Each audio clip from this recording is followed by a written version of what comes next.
All right, folks, you see that? This is a chili dog that I like to call poor life decisions. So let's get into the kitchen. Let's make this bad boy so you too can also make shitty life decisions. Now let's start with our chili. It is, after all, a chili dirty dog. Grab yourself half an onion and give that thing a small dice. Now it goes without saying we're going to cook these onions, so go grab your favorite child-abusing, ass-spanking wooden spoon and stir those onions around until they're cooked to however you want them done. They can be translucent, they can have a little color on them. It's your dirty dog, do it however you want. So you cooked your onions, grab a pound of beef, put it in the pot, and grab your medieval dildo torture device looking motherfucker right here, aka the meat masher, and start mashing that up. Great tool. Or you can use Gam Gam's wooden spoon if you really want to make it harder on yourself. Maybe you're a masochist, I don't know. Look, I know fat is flavor here, folks, but we gotta remove some of this, okay? I mean, this dirty dog's unhealthy as it is. We don't need 100% chance of dying, just a 95% chance will do. So let's get rid of some of the fat. Next up, we're going to add a couple tablespoons of tomato paste. Now, do what every other internet chef and TikTok chef does. Make yourself a little hole in the middle of your meat and get that tomato paste on the pan so you can cook that off. So your meat's cooked, let's add some stock, just enough to almost cover the meat. I'm using beef stock here, but use whatever you want. After that, let's add some paprika, and some cayenne pepper, just enough to make going to the bathroom the next day a real adventure. Now add about a teaspoon of cumin. Don't overdo it here, folks. And some garlic powder. I'm using about a tablespoon. Then some pepper. And then, of course, you got to put the salt in there. And lastly, some Worcestershire sauce. Now listen, folks. Every time you use this stuff, just after you put in as much as you think you need, put a little extra. Put one in for your homie, okay? Now stir this stuff around. And just like you'd like to tell your old lady to, put a lid on it. Put a lid on this and put it down to a low heat because we're going to let this simmer for a little while. Now, once your chili looks like this, you see a little liquid on the bottom, that's it. We're done. And of course, you got to taste it. Make sure everything's copacetic. And for one of our secret ingredients, prosciutto, baked prosciutto. Grab 2 slices, throw it on a baking sheet, put it in an oven at 350 degrees. After it's been in your oven and the smoke clears, it should look like this. Baked prosciutto is like bacon on methamphetamines. Delish. Now give that prosciutto a nice fine choppity chop. You've all heard of fairy dust. Well, this is Italian dust. This is Italian pork dust. Now here's our next secret ingredient. The most delicious, unhealthy deli meat in the world, mortadella. Italian bologna, okay? Get 2 slices. These are thin. They're thinner than a politician's morals and ethics.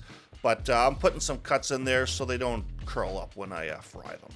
Now we've got our mortadella frying in the pan here. I bought the prepackaged stuff. It's pretty thin, like I said. You may want to get the butcher to cut you off something a little thicker, but not too thick, okay? We're not eating a fucking bologna sandwich here, folks. Fry that up until it's nice and crispy. So here we have our dirty dog.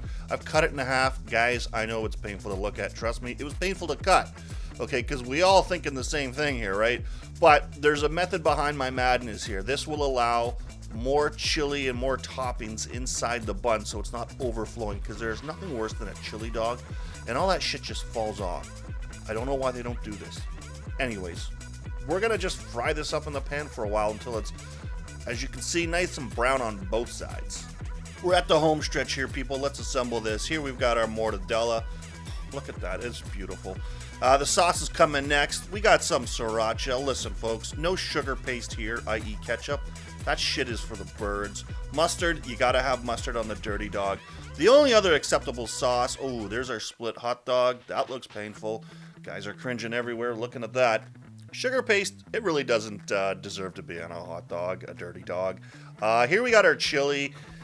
Okay, I admit it, folks. It doesn't look that great, and the lighting looks a little, well, But I promise you, it really does taste good, and it goes well with this dirty dog. Next up's our cheese. We got a slice of provolone here. And we want it melted, but we're not throwing it in the oven. So make like an Iraqi prison guard. Take out your blowtorch and, torch this thing and melt it up. Lastly, we're going to make like an Italian Tinkerbell and sprinkle on a little Italian pork dust. That's going to finish this thing off. We're done. That's Poor Life Decisions chili dog. We got our mortadella, our prosciutto, our sriracha mustard, our dirty dog. And our cheese, okay? All that's left to do now is call the coroner in advance, make out a will, say goodbye to your loved ones, and then dig in. Oh, shit. It's going all over the place. The bun, kind of falling apart. Nope, it's not kind of falling apart. It is straight up falling apart. All right, it's very salty. Very high in the old sodium level. Yeah, you're gonna need some water with this, folks. As far as life decisions go, eating one of these is tasty, but it's truly not the smartest thing to do. The mortadella and the prosciutto are delicious. It's greasy. I should have brought a plate, but it's good. So there you have it. Chili, mortadella, prosciutto, cheese, a butterflied Wagyu dirty dog.